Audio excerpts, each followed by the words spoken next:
10 Naruto villains who wasted their potential. While the likes of Madara Pain were greatly expanded on, these 10 Naruto villains fell short despite their potential for a more intriguing role. The villains of the Naruto universe are among the most intriguing and diverse of all anime. Ranging from mad scientists to forgotten warlords, evil rears its head toward the heroes in many different manifestations. Despite how compellingly some antagonists have been introduced, their presentation has been unfortunately lackluster, minimizing how much they could be recognized for their evil throughout the series.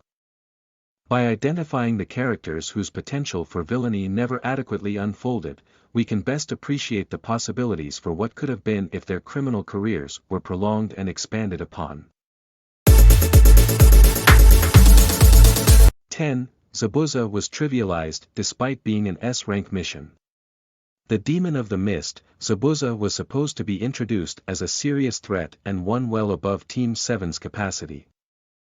It was demonstrated through his initial triumph over Kakashi, forcing Naruto and Sasuke to collaborate in order to free their mentor. However, his water prison would be the only meaningful victory he would ever achieve. Immediately after Kakashi was freed, he proceeded to dominate Zabuza for the remainder of the battle and again at the fight to take the bridge. What defeats he suffered were unbecoming of a mercenary of his caliber. 9. Sasori was the first Akatsuki to die despite being one of the most interesting. Sasori of the Red Sand was easily one of the most tragic and interesting members of the Akatsuki. After the war had ravaged his family and claimed his parents, he endured a childhood of loneliness, morbidly using puppets in order to keep himself company. Unfortunately, much of his backstory was expositional and deposited at the same time Chio and Sakura were fighting him. It would have been better for a less detailed villain like Deidara to have taken his place as the first to fall, especially considering Sasori's diverse arsenal of abilities. 8. Dosu displayed potential but was killed instantly. Dosu was a fierce competitor of the Chunin exams and a shinobi whose abilities were as monstrous as they were efficient. He could produce pressurized sound from his gauntlet in order to daze and injure his opponents. This jutsu was particularly efficient at defeating Choji and even Rock Lee with the assistance of his teammates. Despite his unique and creative ability, his potential was squandered. After attempting to assassinate Gaara in the middle of the night, he was slain almost instantly, with his disappearance the day after seldom commented on. 7. Kimimaro had an excellent backstory but was killed shortly after being introduced. Kimimaro was the initial leader of the Sound Four before falling grievously ill. His backstory was tragic. After his clan was butchered en masse, Orochimaru took him in and treated him well. It was a privilege he would discover to have major repercussions.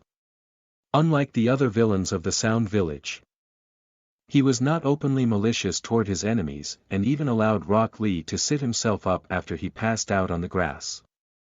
If Kimimaro had survived longer, he would have made a welcome foil to Orochimaru's more unscrupulous henchmen. 6. Konan was a founding member of the Akatsuki but never truly fought the heroes. Konan founded the Akatsuki alongside Nagato and Yahiko, watching as the organization dramatically changed from its original purpose to the malevolent institution it would be identified as in the series. Outside of her brief assistance to Pain against Jiraiya, she would mysteriously never fight against the heroes. Her only major battle was against Obito, a lopsided and ultimately meaningless encounter that was used to write her out of the story. Though the Uchiha was forced to use the Izanagi to survive, it was a hollow gesture since he would shortly replace his useless Sharingan with Nagato's Rinnegan. 5. Kaguya was introduced too late to be compelling. Kaguya was technically the main villain of Shippuden and arguably its strongest character. Her backstory was profound, having suffered betrayal from the same humans that she had bequeathed chakra to and treated as a freak in spite of her docile nature. However, there was nothing to remotely suggest her existence in the original series and even the first several hundred episodes of its subsequent act.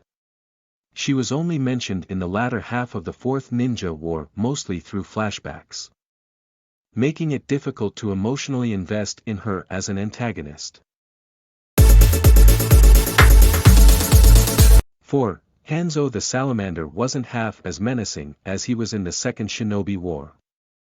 Hanzo the Salamander was a ninja capable of secreting noxious poisons to paralyze and debilitate his opponents. He was a force to be reckoned with in the Second Shinobi War, posing a massive threat against the composite might of all three Sannin. Sadly, he was not nearly as formidable in the Fourth Shinobi War. Hanzo fought a losing battle against Mifune samurai with no chakra to speak of and would die underwhelmingly by willing himself out of the Edo Tensei.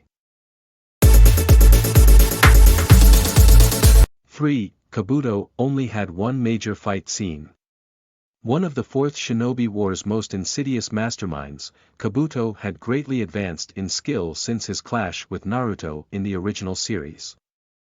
He absorbed the power of the Sound Four, mastering the essence of Orochimaru and a snake sage jutsu much familiar to Jiraiya's own. Despite these many impressive skills, he only fought a single meaningful battle that he lost against Sasuke and Itachi. Though Kabuto would also clash with Anko, the skirmish was too short and lopsided to demonstrate his capabilities. 2. Karen was too similar to Sakura. Karen was a medical ninja who assisted Sasuke as he committed dozens of war crimes and became an internal fugitive. Though her Uzumaki lineage makes her an intriguing character, especially considering how she balances it with her jutsu. Her personality is hauntingly redolent to Sakura Haruno.